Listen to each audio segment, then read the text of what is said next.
As Profecias e Revelações de Santa Brígida da Suécia, volume 2. A instrução do filho para a esposa sobre o demônio. A resposta do filho para a esposa sobre por que ele não remove malfeitores antes de cair em pecado e sobre como o reino dos céus é dado às pessoas batizadas que morrem antes de atingir a idade do discernimento. Capítulo 1. O filho falou à esposa dizendo: quando o demônio te tenta, dize-lhe estas 3 coisas. As palavras de Deus não podem ser nada, mas sim a verdade. Segundo, nada é impossível para Deus, porque Ele pode fazer todas as coisas. Terceiro, você, demônio, não poderia dar-me tão grande fervor de amor como o que Deus me dá. Novamente o Senhor disse à esposa: eu olho para as pessoas de 3 maneiras. Primeiro, o seu corpo exterior, como está por dentro. Segundo, sua consciência interior, para que direção tende e de que maneira. Terceiro, seu coração e aquilo que deseja. Como um pássaro que vê um peixe no mar e avalia a profundidade da água e também toma nota de ventos tempestuosos. Eu também conheço e avalio os caminhos de cada pessoa e tomo nota do que é devido a cada um, pois sou apurado na visão e posso avaliar a situação humana melhor do que uma pessoa que conhece a si própria. Então, porque eu vejo e sei todas as coisas, tu poderias perguntar-me por que eu não tirava os malfeitores antes que eles caíssem nas profundezas do pecado. Eu mesmo fiz a pergunta e eu mesmo te responderei. Eu sou o Criador de todas as coisas, e todas as coisas são conhecidas de antemão por mim. Eu sei e vejo tudo o que foi e tudo o que será. Mas, embora eu saiba e possa fazer todas as coisas, ainda por razões de justiça, eu não interfiro na constituição natural do corpo mais do que na inclinação da alma. Cada ser humano continua a existir, de acordo com a constituição natural do corpo, como ele é e foi, desde toda a eternidade, na minha presciência. O fato de uma pessoa ter uma vida mais longa ou mais curta tem a ver com a força ou fraqueza natural e está relacionado com a constituição física da pessoa. Não é devido à minha presciência que uma pessoa perde a visão ou outra se torna manca ou algo parecido, já que a minha presciência de todas as coisas é tal que ninguém, para ela, é o pior, nem é ela prejudicial a ninguém. Além disso, essas coisas acontecem não por causa do curso e posição dos elementos celestiais, mas devido a alguns princípios de justiça ocultos na constituição e conservação da natureza. Por causa do pecado e da desordem natural, vem a deformidade do corpo de muitas maneiras. Isso não acontece porque eu desejo isso diretamente, mas porque eu permito que aconteça por uma questão de justiça. Mesmo que eu possa fazer todas as coisas, eu ainda não obstruo a justiça. Assim, a extensão ou a brevidade da vida da pessoa está relacionada com a força ou fraqueza de sua constituição física, segundo minha presciência, que ninguém pode violar. Tu podes compreender isto por meio de uma comparação.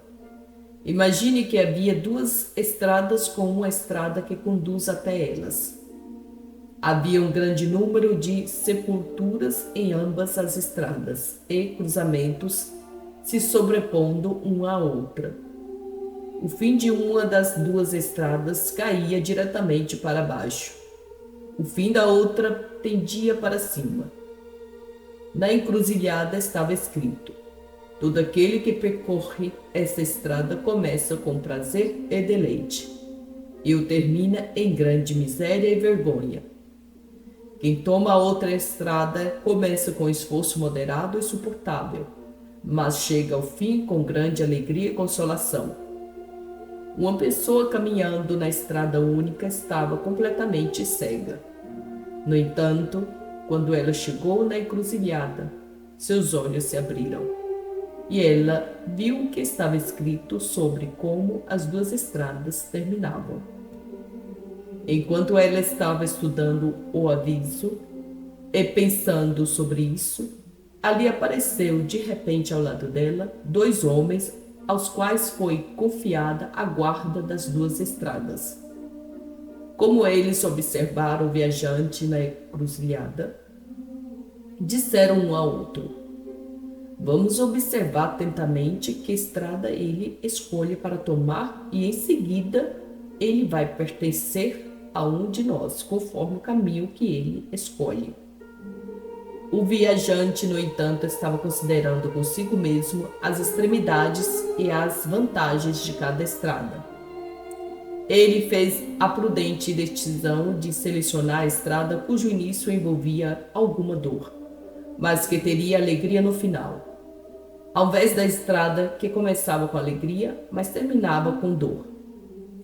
Ele decidiu que era mais razoável e suportável cansar devido um pouco de esforço no início, mas ter segurança no final. Tu entendes o que tudo isso significa? Vou te explicar. Essas 2 estradas são o bem e o mal dentro do alcance humano. Isso reside no poder e livre arbítrio de uma pessoa escolher o que a ele ou a ela apetece de tomar para chegar à idade do discernimento. Uma única estrada leva até as 2 estradas da escolha entre o bem e o mal. Em outras palavras, o tempo da infância leva até a idade do discernimento. O homem andando sobre esta primeira estrada é como cego, pois ele é, por assim dizer, cego em sua infância, até atingir a idade do discernimento, não sabendo distinguir entre o bem e o mal, entre o pecado e a virtude, entre o que é ordenado e o que é proibido. O homem caminhando nesta primeira estrada, ou seja, na época da infância, é como um homem cego. No entanto, quando ele atinge a encruzilhada, ou seja, a idade do discernimento, os olhos de seu entendimento são abertos. Ele então sabe como decidir se é melhor experimentar um pouco de dor, mas alegria eterna, ou um pouco de alegria e dor eterna. Qualquer que seja o caminho que ele escolha, ele não vai deixar de ter quem cuidadosamente conte seus passos. Existem muitas sepulturas nessas estradas, uma após a outra, uma contra a outra, porque na juventude e na velhice, uma pessoa pode morrer mais cedo, outra mais tarde, uma na juventude, outra na terceira idade. O fim desta vida é apropriadamente simbolizado por sepulturas. Ele virá para todos, de uma forma ou de outra, de acordo com cada constituição natural, exatamente como eu tenha previsto. Se eu levasse alguém embora, contrariando a constituição natural do organismo, o demônio teria motivos de acusação contra mim. Consequentemente, a fim de que o demônio não possa encontrar nada em mim que vá, no mínimo, contra a justiça, e eu não interfiro na constituição natural do corpo mais do que na constituição da alma, mas considere minha bondade e misericórdia. Assim como diz o professor, dou virtude àqueles que não têm nenhuma virtude. devido ao meu grande amor. Eu dou o reino dos céus a todos os batizados que morrem antes de atingirem a idade do discernimento. Como está escrito: é do agrado do meu Pai conceder o reino dos céus a tais como estes.